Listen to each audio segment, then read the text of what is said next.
Hi there. You're listening to the Tech Leaders Podcast, brought to you by Be Digital and Tramshed Tech. Today, you'll be hosted by Gareth Davies. Gareth will help you and our guests navigate some of the industry's most exciting topics, from the challenges of sustainable growth through to continuous innovation and everything in between. These are the behind-the-scenes stories from the leaders at the forefront of the digital revolution. So stop typing, close that laptop lid, and tune in for this episode of the Tech Leaders Podcast. I think the UK has a history of being very good at fostering the right conditions for startup creation. And so that combination, academic institutions, investors receiving all sorts of incentives, the talent, the infrastructure, the language, the time zone, it all combines to making it a very, very good petri dish, I would say, for startup creation and now scale-ups. This is a special episode of the Tech Leaders Podcast. We wanted to do something for London Tech Week, so we interviewed the CEO of Tech Nation. It was a privilege to interview Gerard Grech, a fascinating guy, had a great career, which we talked about, we broke down at length, and we spoke for nearly an hour. We covered, obviously, Gerard's personal journey through to what's going on in the UK tech sector right now. Okay, it accounts for 10% of the UK economy. There's 13.5 billion already been ploughed into the UK tech sector just this year alone. We got over 115, Gerard told me, tech unicorns now, which is an astonishing amount. We were number 3 in the world, actually, just behind America and China, which is an amazing achievement. So the UK tech sector is booming. So we talk about this, Gerard's opinion on why this is. We talk about the inward investment and stuff like that, and much, much more. It was a brilliant conversation in the East London sun. It was a lovely day, and we were sitting out on the balcony. I really enjoyed it, and I'm sure you will. It's Gerard Grech. So Gerard, thank you so much for coming on the Tech Leaders Podcast. I have to tell the listeners, we are sitting in an incredible location here, basking in the East London sun in the London XL. It doesn't get much better than this, interviewing the CEO of Tech Nation. So how are you today? A pleasure to be here. Thank you for having me. It's fantastic. I can't believe the sunshine, and the location is terrific. That's why we might hear all sorts of things in the background. We're next to City Airport. But yes, there it goes. It's very authentic. If an aeroplane goes over, you probably won't hear us, but you'll hear the aeroplane for sure. So, look, London Tech Week is a super exciting time for the British tech scene. Okay, how's your week going so far? It's Tuesday afternoon. Tuesday afternoon. It's been extremely busy. Busy start on Monday yesterday, and a number of speeches were given both by ministers as well as people like the founder and CEO of Klarna, and you got a really good mix of different types of people coming together, and that convening power that London Tech Week has is phenomenal, because the more conversations and discussions that are had between the different constituents that make up an ecosystem, the better and more resilient the ecosystem will be for the UK. So absolutely, terrific. It's been a busy start. Fantastic. Yeah. What did you think of Nadine Dorries' keynote? For the benefit of your listeners, there was a cabinet reshuffle. Sure. And so we have a new Secretary of State for Digital, Culture, Media and Sports, and she gave a terrific speech, and she has really hit the ground running and really understands the importance of the tech industry, especially in post-COVID-19 era, and in terms of job creation, which we'll probably come to in the podcast later on. Absolutely, we will. But let's just talk about the platform that she's been parachuted into, the UK tech sector at the moment. We're talking about 13.5 billion investment already this year. That's which right. Is phenomenal. So yesterday we released our ecosystem update, which we do every so often, just to give a sense of the health of the ecosystem. And that's correct, 13.5 billion, which is 3 times where we were this time last year. So you can get a real sense of how much things have changed in the space of a year. And also, the UK continues to punch above its weight at being a number 3 in terms of investment after the US and China, obviously, being such large economies themselves. So, terrific news. That is astonishing, though, isn't it? that, third in the world. I mean, obviously behind the two big behemoths, but I mean, that's incredible. Why is that, Gerard? Why does the UK punch above its weight? I think the UK has a history of being very good at fostering the right conditions for startup creation. Sure. But now, increasingly, in the last, I would say, seven years, I would say, it's become really, really good at nurturing scale-ups as well as being at a generational high point of startup creation. So you need as many companies to either list on the London Stock Exchange or get acquired. So there is a sort of a recycling of capital, which we're now seeing. And we've not seen that really in the amount that we're seeing up to this point. So it's a combination of things. Obviously policies over the years, over the decades as well, but also the kind of things we've seen in terms of the visa routes that have been expanded and also tweaked and replenished.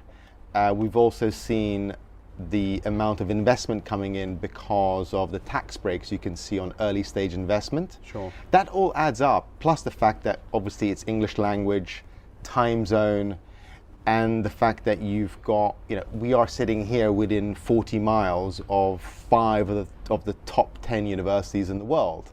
And so that combination, academic institutions, investors receiving all sorts of incentives, the talent, the infrastructure, the language, the time zone, it all combines to making it a very, very good petri dish, I would say, for startup creation and now scale-ups, that are now listing and being valued over 10 billion. Now the UK is now home to over, over 10, but 15 decacorns. These are companies worth over $10 billion in valuation. So can you just say that term again? Because I don't think many people would have heard of it. Is it decacorn? Because I didn't get it. I heard it, but I didn't understand exactly what you said. It's decacorns. Decacorns. So this is obviously companies that are worth 10 billion or more.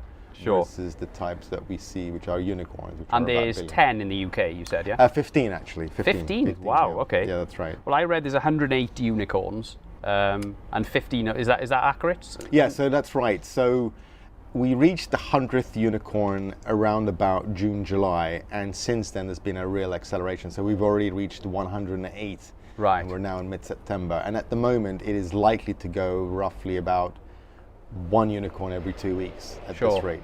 That is unbelievable. Yes. Well, look, let's come back to that and unpack it a little bit more, Gerard, in a minute. Yes. But first of all, I just wanted to ask you, in the spirit of the Tech Leaders podcast, could you just give us a little bit of an introduction to yourself, a little bit of an overview of your career from point of education right up to where you are now?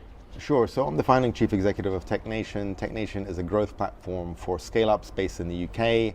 We really bring a number of constituents together to create the right conditions to build a resilient ecosystem across the country. At the core of what we do, we run growth programs, accelerator programs by stage, so Super Seed, Series A, Series B or beyond. Yeah. So these are typically companies with 10 employees or more, and we go up to right about 500 or even 1,000 employees, as well as by sector. So sectors such as cybersecurity, fintech, artificial intelligence, and most recently net zero. So these are companies that are using and leveraging technology to decarbonize our atmosphere and our planet. Yes. So, and we do a number of, we publish a number of reports and insights in all sorts of things to ensure that we are much more aware of what's going on. We also run a visa scheme with the Home Office to ensure we're attracting the best and brightest. Yeah. We do a number of things. We also run an academy, a mini academy online where we have 60,000 registered students, aiming to be a budding entrepreneur. Yeah. So in terms of my time in the technology space, it really covers, I studied engineering, acoustic engineering, and once I left university, I went into the music business, which is not quite what you'd expect, but I certainly have a love for the arts as well as technology, and where the two shall meet. So what instruments do you play? Well, I used to play the drums badly and the piano badly. So, but thank God that I have children that I can pass on that wisdom to. I sort of, in the music industry, I sort of covered the the impact of the internet on the music business. So from an early standpoint, I got a real inkling of what the internet might do to various industries, and obviously the music industry was the first to be hit. Sure. And from that point, obviously joined Orange. This was pre-EE, that your listeners might be familiar with, which is a mobile operator. Yeah. And so became head of music, really went into product development. So what it takes to actually develop products and services and deploy them over mobile networks across multiple jurisdictions and countries across Europe, so that people could be entertained using their mobile phone. Sure. And that sort of led me to then work in New York. I actually moved to Paris and worked there and did the Facebook deal, did the YouTube deal. These were early, we're talking about 2006, 2007, so very early days. But anyway, I've always been interested in media over mobile. That obviously expanded, and then I went on to work at Nokia in New York to compete with the mighty Apple, and learned a lot about company cultures. Being in the software division within a hardware business was a fantastic, phenomenal ride and journey. And then I had a short stint at Microsoft, looking at their fund in terms of what type of apps to build for the mobile phone. That was then the Windows Mobile, and a short stint at Blackberry as well. So I've always been in sort of technology type roles, mostly in digital media production or product development. And this is probably the first role I've had where I've kind of been at the nexus of both the private sector and the public sector, making sure that we're creating the right conditions for more startups to be successful here in the UK. And it's probably the first role you've had where you've not been at war with Apple, I suppose, isn't it? Just an observation there. Brilliant. That's really amazing, and thank you for giving us some context on Tech Nation as well. Can I just ask you about the formation of Tech Nation? Because you were Tech City, you were obviously Tech City, obviously a bit more of a local organisation about London, and then it went Tech Nation. Talk us through that. Yeah, sure. I'll give you a very, very quick history, because Tech City really started roughly about 10 years ago on the back of a speech given by David Cameron, the then Prime Minister. And it was an initiative within government, within a government department, which at the time was the UK Trade and Industry, and then that became Tech City Investment Organisation, which was very much focused on the eastern part of London, a place called Shoreditch, which is a geographical cluster where there was sort of organic growth of companies being created because of the cheap rent, and government shone a light on that. And then coming up to 2013, 2014, which is when I then joined, we took the company. We took the initiative out of government and made it an independent organization with the intention of taking what was going on in East London and spreading it across the whole of the UK as quickly as possible.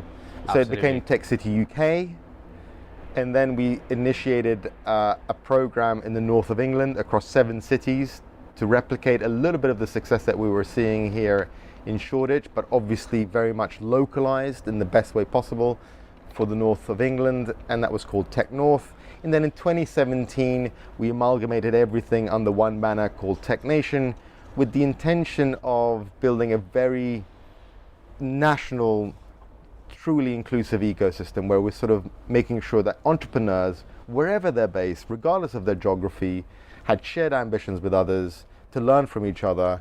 And the more we could do that, the more resilient the ecosystem would be. And actually this week, The Economist announced how amazingly and surprisingly scattered the unicorns are in the UK compared to other European countries, and how good actually the UK is at fostering and nurturing startups. No, that's really interesting, and maybe we can come back to that in a minute, because I did want to talk to you about the regional thing. But first of all, I wanted to ask you about, you've obviously you're in this unique position where you have a macro view of the tech sector in the UK, quite an agnostic view of the whole picture.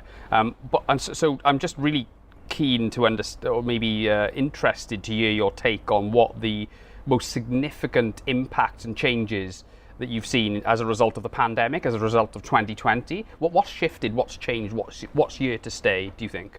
So I think For sure, the tech industry has done well to a large extent as people shifted their behavior online. Obviously, many of us started to work from home. Not everybody, obviously, but those people who could did, and still are continuing to this day, I would say. I think the work from home versus work from the office discussion is being had right now, and I think you'll have a bit of a bell curve between, on the axis. If you look at this on the axis between being 5 days in the week, 5 days in the office, or 5 days working from home completely remote, I think most companies will adopt a sort of a bell curve, will be in the middle of the bell curve, where it will be sort of 2 or 3 days in the office or working from home. So that's a key difference from where we were pre-COVID. I think secondly, consumer behavior has evolved and shifted. I think people having things delivered to their house is becoming much more the norm. Yeah. Which is obviously having an impact on other parts of the economy, i.e. the high street, but also restaurants, I would say, are not only now thinking about customers that come into their space and venue, but also thinking about how to leverage their cooking facilities to be able to deliver meals at home. Yeah. So these are just two observations in how COVID has really started to kind of change a lot of our behavior, both in terms of us as consumers, but also us as employees. Yeah. And I think overall, in terms of investment, we've hit a record high, which goes to show how resilient the UK industry is. But I would say that there's been a real increase in shift in investment in impact tech companies, especially in net zero. So these are climate tech companies really helping to decarbonize our atmosphere through the leveraging of existing or emerging technologies. And even more, obviously, you'll see the fintechs. Fintech obviously has attracted quite a substantial amount of money, but also areas like robotics. There's been a 12x increase in investment in robotics versus last year. So this goes to show how much the pandemic has and that's probably to do with some automation, where some of the back office systems are probably being automated as a result of maybe not having access to certain resources. So I think we're going to continue seeing a dramatic shift in investment, especially in climate tech, especially in impact-led organizations, but also in automation. Yeah, absolutely. It seems like the pandemic period has almost made the British public, at least, but I'm sure this is the case in other countries, trust technology innovation a little bit more. I mean, there seems to be more confidence in technology.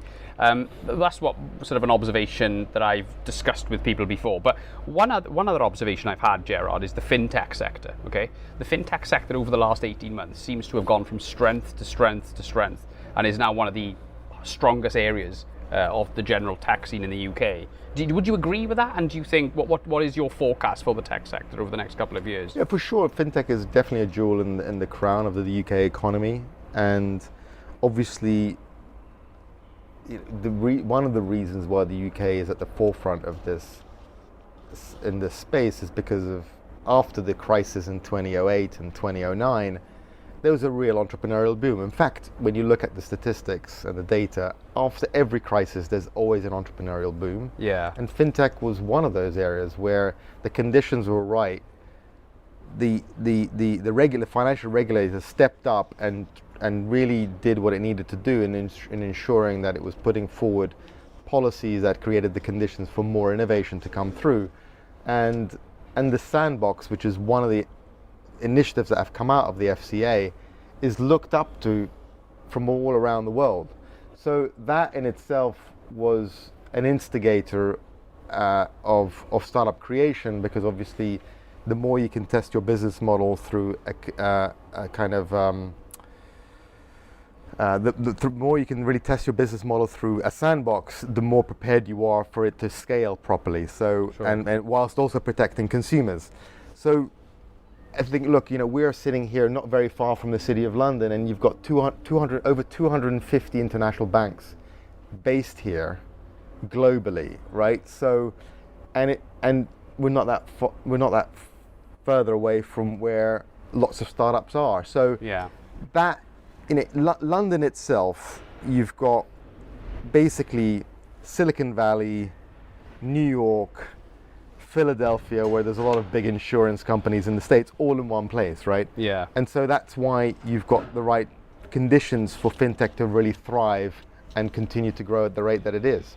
Right, okay. What do you think about the rise of cryptocurrencies? The Bitcoin price has gone a bit crazy over the pandemic period. Do you think Bitcoin has a future? Do you think cryptocurrencies have a future as being a big part of the fintech movement?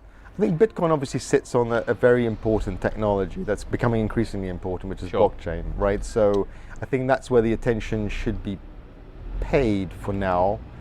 I would say that you cannot underestimate the power of blockchain in making supply chains more transparent. Yeah. And so I think we are at the very early days of what we saw back in the mid-1990s with the internet. I think there's a lot to be said about the power of blockchain technology, which obviously Bitcoin is one application in terms of how we pay for goods or receive money for goods or services we've given. I think you will see probably more and more in that space. And obviously, for good reasons, federal banks are, I wouldn't say they're concerned, but they're obviously keeping a very close eye on it. Yeah. And they're trying to understand it, and they're trying to kind of work with it, because we are spending more and more of our lives online anyway. Of course. And so the rise of alternative currencies shouldn't be a surprise to anybody, frankly. No, that's true. Because currencies exist for goods and services to be exchanged. So it's all a construct. It's all man-made. Yeah. So, I'm an innovator, so I'm always keen to kind of back innovation, not for any sake, but I think these things will nicely and neatly wrestle over the coming years and decades. Sure, yeah. And I think I really do think that this decade is going to be an exciting decade with a huge explosion of innovation and creativity. What do you think about this parallel then? Because Bitcoin is kind of the Napster, in the music industry. It was kind of maybe like the Napster, whereas Napster disrupted what the record companies were doing massively, but then it took Apple to kind of take what Napster were doing and make it the mainstream. Do you know what I mean? And it changed the industry for good. Do you think that's maybe what's going on here? I mean, it's a good analogy in the sense that Napster obviously was a service that wasn't illegitimate in its offering because it didn't have the permission of the publishers, nor the recording artists, or even the recording holders. And so, but it definitely sort of challenged the status quo. Of course. And I think it definitely accelerated the adoption of new types of services. Mm-hmm. I think back in 2005, we were still talking about music downloads. We were not even thinking about music streaming. In fact, the notion of music streaming on a phone at the time, whenever it was talked about, would be like, oh, that's so far away. Yeah. And actually... And it wasn't, was it? It was a couple of years. Exactly. And so it just goes to show how you can be dead dismissive, I guess, with some of these technologies. And it's the best thing one can do is just to keep a really open mind and continue to question how these applications can be used. And that's what's so exciting about tech, though, isn't it? Is because the innovation is coming from the open source community, but then when the sort of, the likes of Apple get hold of it, then it becomes something more mainstream, So maybe that's going on in a number of sectors at the moment. I mean, we're seeing it. I interviewed Greg Jackson from Octopus Energy last week. Hi, just a quick reminder that you're listening to the Tech Leaders Podcast. The Tech Leaders Podcast would like to thank Tramshed Tech, who allow us to use their world-class recording studio facilities. We cannot recommend them enough. They also provide office spaces and events, so make sure you go and check them out. Now, back to Gareth, who will be quizzing our guests on some of the industry's most topical questions. You mentioned earlier on you've got a number of accelerator programs, and this could be a good segue into the carbon zero, so the net zero stuff. But I think in the meantime, what accelerators do you have live at the moment? What are you most excited about this? In terms of the output of those accelerators. Well, for London Tech Week, last week, in fact, in the run-up to London Tech Week, we announced our second iteration of our net zero cohort. Yeah. And these are companies, as I said, leveraging existing and emerging technologies, whether it's artificial intelligence or machine learning, even robotics, to help decarbonize the atmosphere that we're living in. And, absolutely unbelievable trailblazers. I mean, one is creating cheese, it's called Better Dairy. It's not obviously using dairy to create the cheese, it's using molecular type technology, molecular type technology to recreate the gooiness of cheese, which is not as harmful as dairy might be to our earth. So I think, so there's another one that's doing vertical farming software, so that we're able to kind of create places that can generate plants and fruits and vegetables which are close to the city. And so we are seeing such amazing technology, and this is not just in London, this is in Belfast and Durham and Bristol, and it's just phenomenal, the types of companies that we're seeing. And actually what's really interesting is the fact that some of it is quite simple and some of it is really, really sophisticated. So one company is using satellite technology to identify problems on Earth that could be solved through the right technology. So it's kind of using space technology, which you wouldn't have thought would be sort of net zero-ish in its approach. So that's net zero. Yesterday we announced our Future 50-10. So this is our 10th cohort. Yeah. These are much more later stage companies, and they're in this Future 50 is the longest serving and most successful late stage accelerator program in Europe. Yeah.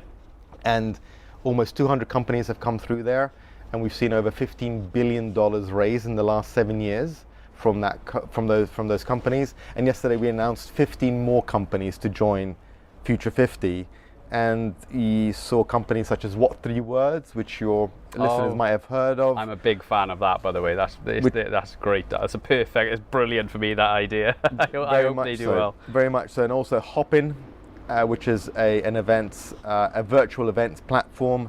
Yeah, so I know it. On average, these companies collectively, just 15 companies, they've collectively raised $1.6 billion over the last so far.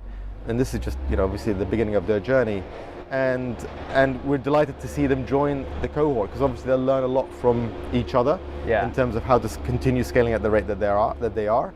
And then we'll be announcing our artificial intelligence cohort number 3, so 3.0 tomorrow. So again, these are companies that are leveraging AI to solve global challenges, from recycling to supply chain management and process development, right? So really impressive companies. And actually, over 40% have a female co-founder, which is terrific, and over 40% are outside London, which just goes to show again that AI, which is sort of, I think what we'll see a higher share of deep research-based, science-based companies coming through in the next decade versus the last decade.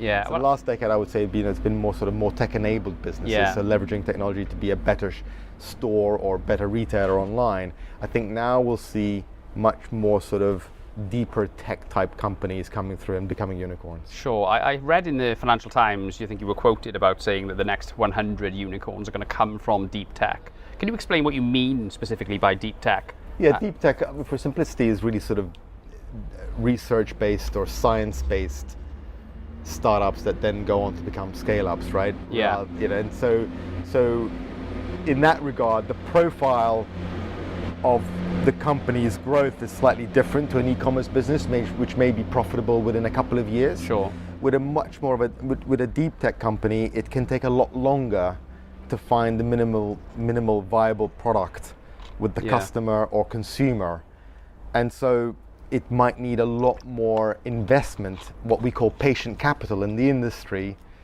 in order for it to really take off. So I think in that regard, and that's what's meant by deep tech. And so we're really excited to see more and more of these types of companies coming through. Brilliant. Okay. Yeah, I think I was going to say this is a good segue actually, because I wanted to ask you about the regions. We all know London is the head of the snake, as they say. It's kind of it's the trailblazer. It's one of the best performing regions in the world for tech companies and tech innovation. But where are we at? What are you seeing with the regions? You seem very positive about it. Are they? How far behind London are they? Are you seeing more unicorns potentially crop up in other areas of the UK? I'm talking the north of England, Scotland, Ireland, Wales. The Midlands, etc. What's the sort of macro outlook for the regions for the UK? I mean, it's really positive because obviously we've always come to Tech Nation with the belief that innovation can happen anywhere. Sure.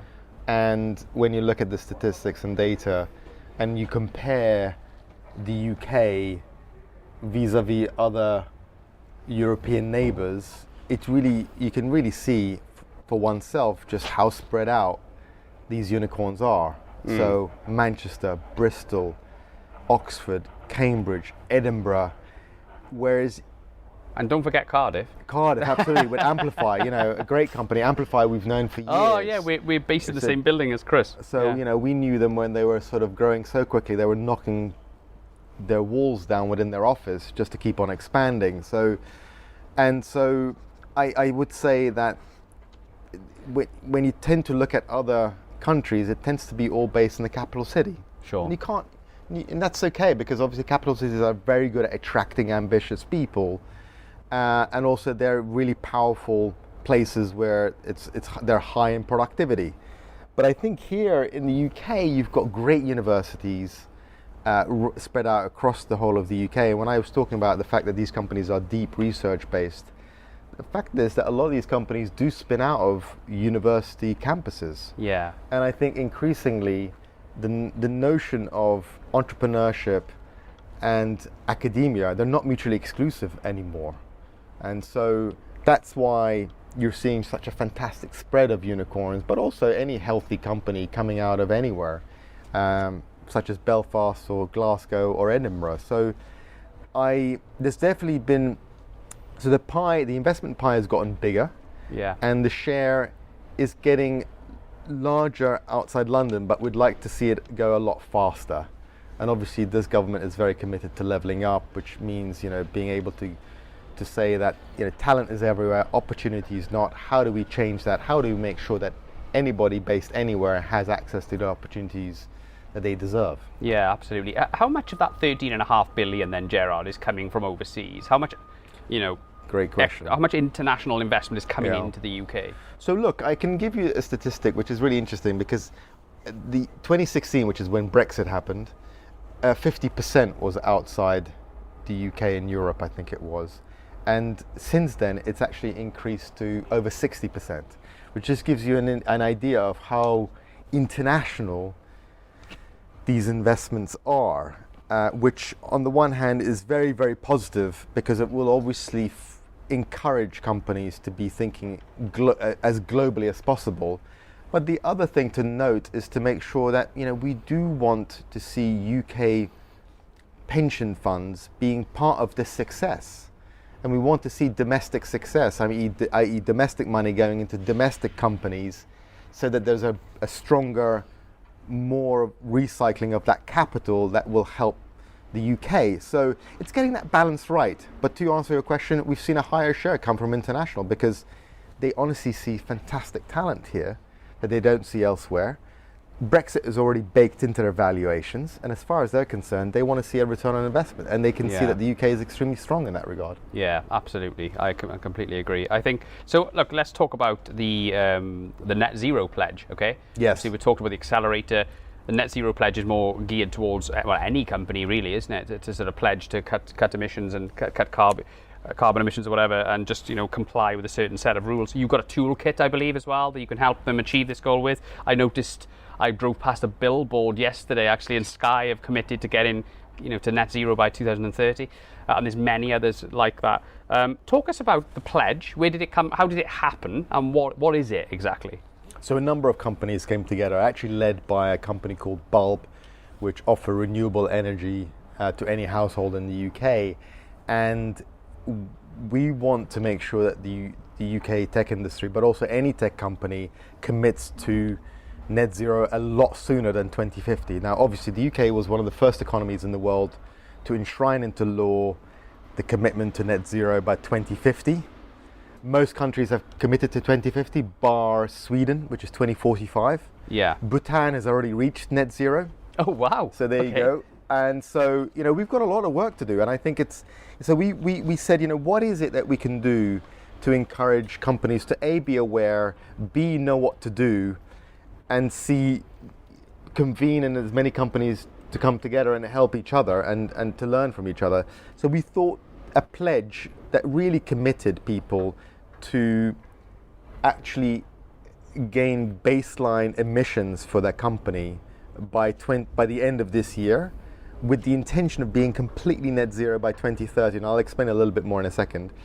And then we thought, what's best then, other than a pledge, is to actually put a toolkit together which really explains some of the terminology that really exists with all this. So when I started talking to people in this space, they were saying things like GHGs, and I was like, what's GHGs? And it's actually greenhouse gases, and getting your baseline numbers, and then how you commit to carbon neutral first, because you can actually offset your carbon emissions by buying, through carbon markets, and that's the next stage before you get to net zero. And so the toolkit is there to download from technation.io/tech0. And it's really there to demystify, simplify, and raise awareness, because it's quite a commitment. And it's really easy to say, well, I think when we've done our own analysis, 98% of our emissions are through scope 3, what's called scope 3. Yeah. Scope 1 is direct emissions. Scope 2 is your indirect emissions through the energy you use. And then scope 3 is all your supply chain. So you can imagine why 98% of our emissions are coming through the supply chain. So getting the industry, not only just in the UK, because we've now partnered with the United Nations as the Race to Zero. We're now a sort of a Race to Zero partner. We want as many tech companies to commit to 2030, because the sooner that can be done, the better we will be. Well, we'll take a step closer to decarbonizing our atmosphere. So I think the hard work comes with scope 3, which is, how do you get your whole supply chain to commit to net zero? Yeah. And if we don't play our role, then who else is going to step up? So that's why we thought, so we had companies like Monzo, All Plants, Habito, Bulb, Olio, and many others come together, and actually we went live with it, and now we've had almost 200 companies sign up in a matter of weeks. Sure, that's incredible. I think a lot of these newer companies, the Monzos of this world, who I know come through the Tech Nation Accelerator themselves, and sort of the boom in entrepreneurialism since 2008, but maybe since 2000 actually, since the .com boom. I can see why they would probably be very receptive to this, and I'm sure there's lots of them driving towards this goal. But how has it been received by the old world businesses? Oh. We're in the shadow of Canary Wharf here, not too far in the city of London. I think what about the more established banks? The ex nationalized organizations like BT and BP and stuff. How are you seeing this being adopted by them? What's your take on that? So look, really positively, frankly, and we don't try to draw too much of a distinction between the old world and the new world. I mean, as far as companies are concerned that are leveraging technology, really great to see companies commit to this Tech Zero pledge, and we've seen companies like Vodafone sign the pledge, and as well as Sage, which is a huge software business. Sure. And so we're delighted to see such companies sign up, because the more such companies do sign up, which a lot of companies look up to, right, the better for everybody, because it's all about raising awareness and actually doing something about it. Yeah, of course, absolutely. Let's talk about the jobs report then, Gerard. Big week, okay? You got the report, the Jobs and Skills Report 2021 is out on Thursday, I believe. That's right, exactly. Yes. Obviously we're sitting here in London Tech Week. You got this going on, you got that going on. But what's to tell us a little bit about the Jobs and Skills Report? By the time this goes out, obviously it's going to be in the public domain. What did you find from the report? What stood out for you? So this is an annual report we released around about this time of the year, and we continue to build on it every year, and we also make sure that there are some baseline numbers that the industry can use. But to date, look, there's been a real surge in job creation through the tech industry in the UK, especially in the last 5 years. We're now at about almost 3 million people working in technology, which is roughly about 9 to 10% of the UK's working population. Yeah. And obviously with COVID having now happened, let's hope that we are past it, but you never know. But I would say that looking at the numbers now, there are more people going into tech than ever before, and 13% of all UK vacancies in the UK are in the technology industry, which wasn't the case a few years ago. No. And when you look at salaries, so we also do a real deep dive in terms of salaries, the different types of salaries mapped against different types of roles, also mapped in different parts of the UK, you will find that the average advertised tech salary is up to 50% higher than the average for all vacancies in the UK. So that's because there's high demand, there's high growth, and there's a lot of capital going into this new world. So that's terrific news. There's loads of directions we could go in with that one. But one thing that stands out for me, I ask a lot of CTOs and CEOs this question, but what do you think about the education systems? Is it doing enough to keep up with the fast pace of the labour market? Obviously we're becoming increasingly a digital economy. Is the education is it churning out people with the right skills, do you think, at the pace that the industry needs it to? What's your take on that? I think when you look at skills generally, you have to look at it across a number of levels, right from school. So now obviously coding is offered in schools, in primary schools and secondary schools, which wasn't the case 10 years ago. I would say universities are really evolving their curriculums to be a lot more mindful of the fact that many people want to go into startups when they graduate. And speaking to a founder yesterday who was a data scientist at Imperial College, she couldn't believe, she told me that she did computer science at Imperial College, she couldn't believe how much attuned Imperial College was around entrepreneurship and tech skills within every module that she did, which goes to show that, again, entrepreneurship and academia are not mutually exclusive anymore. But now you obviously have colleges of further education that specialize in different types of skills, whether it's audio-visual skills or data science.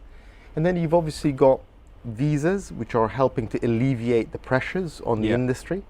So you've got many more routes than ever before in terms of visas. And within technology visas, you've got some of the most advanced and most generous in the world. I'm talking about the global talent route, the innovator route, the investor route. These are all routes through which people can come here and start either their own business or join a company that's growing.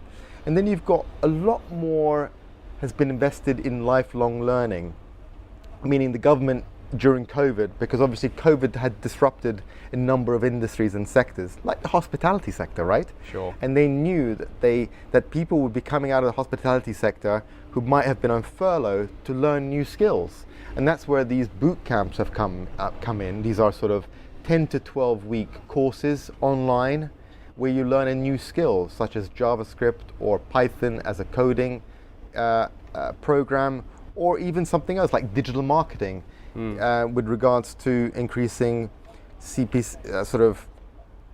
how do you optimize your pay per click? So it's very, digital marketing skills through these notion of boot camps. And there's been a real shift because anybody can do these programs. You don't have to be 18, you don't have to be 55. Anybody can do these programs. Sure. So I think skills generally and talent generally is one of the cornerstones of any resilient ecosystem. Agreed. And so getting that right is absolutely paramount, because without that, no investment comes in, no capital comes in. So it's about tackling it at all levels, at all ages, and and right across the board. Yeah, we have to retrain a lot of the labour market in general, Yes. don't we? Because there's people still in careers which don't have a future because they've been replaced by technology. Let me finish on this one, and then maybe we got a couple of questions to close. Brexit. There was a lot of fear-mongering going on. Has it had a negative effect on the growth of the tech sector in the UK, or has it had a positive effect on the tech sector in the UK? What are you seeing, Gerard? So I try to be as objective as I can and as data-driven as I can be in my responses to these things, because it was a huge political event. Yeah. And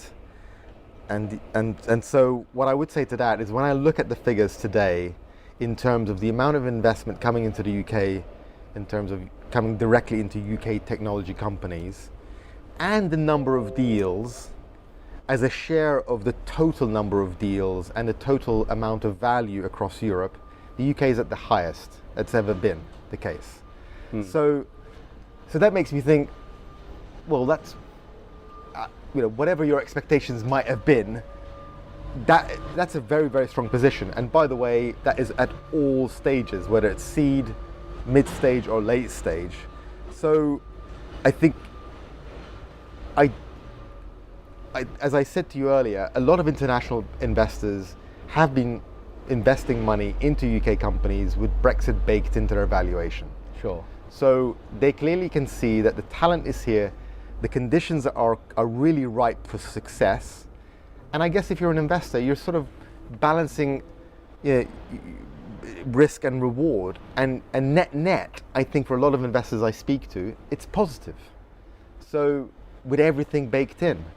Now what we need to do is make sure that government continues to optimize the conditions for growth. And right now there's a lot of effort going into making it as easy as possible for tech companies to list on the London Stock Exchange.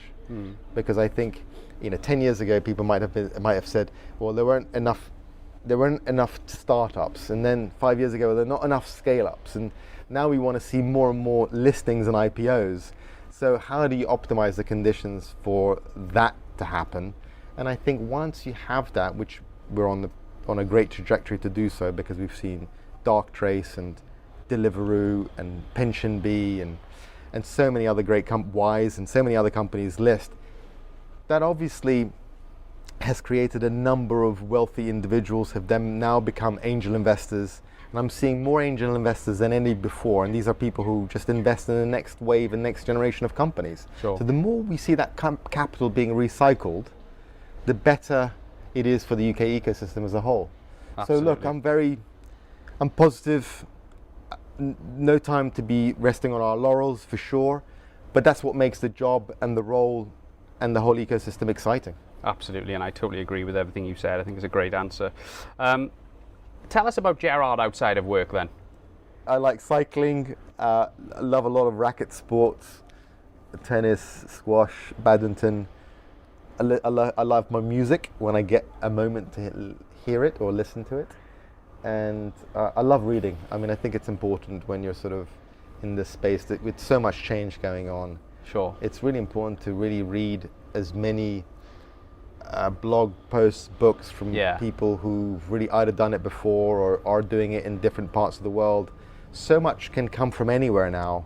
Yeah. And that's what's really exciting. The internet has truly leveled up the globe so much, and that the world is truly flat. And innovation, any great company can come from anywhere. So yeah, I try to keep up with as much as I can, both in terms of current affairs, but also any deep structural, any deep, profound structural change that we want to see or are seeing. Sure, absolutely. Let's finish on this one then. So you obviously like reading, you're in the tech world. If you could give one piece of advice to a young technology entrepreneur, that'd have to be young, a new technology entrepreneur, and one piece of advice and one book to read, what would you say? I think it's really. I think I'm seeing definitely a generation. We have a number of graduates and postgraduates working at Tech Nation, and I really see such a positive outlook on the world and wanting to change it for the better. And so I think never ever give up on your beliefs and I always say to the team, be the change you want to see. So I think, and that comes from your own belief system, your own enthusiasm, your own passion and drive. So never curb it is what I would say, if possible. And then secondly, a good book to read that I've found certainly very useful in my events in my life, that I know has been also very useful by other people who have read it, is a book called Principles, which is setting boundaries in your work life and your home life and your personal life, which really helps you hopefully be your best wherever you are, whether at home or at work, or in your professional life. Do you know the author on that, Gerard? It's Ray Dalio. Oh, Principles, Ray Dalio. Yeah, I've heard of it. I've not read it. There are many others I would want to recommend, but that's one that sticks out. And he's an investment banker, I think, isn't he, Ray Dalio? Yeah, that's right. I mean, he went. I mean, obviously, he had a huge. He was hugely humiliated at one point in his career, which I think went on to be one of his greatest learning experiences. Sure. And came back stronger, mightier, and more and wiser. And I think, mistakes, mishaps, setbacks are all part of life. Absolutely. And they should never be seen as the end of the world or a cliff. They're actually probably the most important learning moments one can have. So absolutely. So he actually bases a lot of his wisdom on that. Fantastic. Well, I'm in need of a new piece of content to read myself, so I might get that on the Audible account. But look, Gerard, it's been an absolute honour and a privilege to interview you on this incredible day. I think it's certainly one that I won't forget in a hurry, so thank you so much for coming on the Tech Leaders podcast. We actually got quite lucky. There was only one plane that went over, although there was a bit of noise down there somewhere.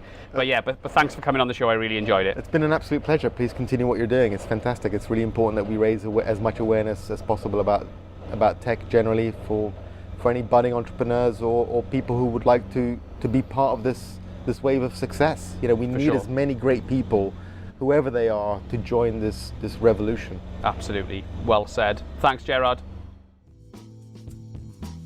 Thanks for listening to the Tech Leaders podcast with your host, Gareth Davies. We hope you enjoyed our deep dive into all things tech. If you're keen to learn more, make sure you tune in to our next episode. A huge shout out to Be Digital, who make this podcast possible. Go check them out at BeDigitalUK.com to gain expert help on enabling your organisation to become lean, agile and attract the right talent. That's BeDigitalUK.com. Join the tech revolution with the Tech Leaders podcast.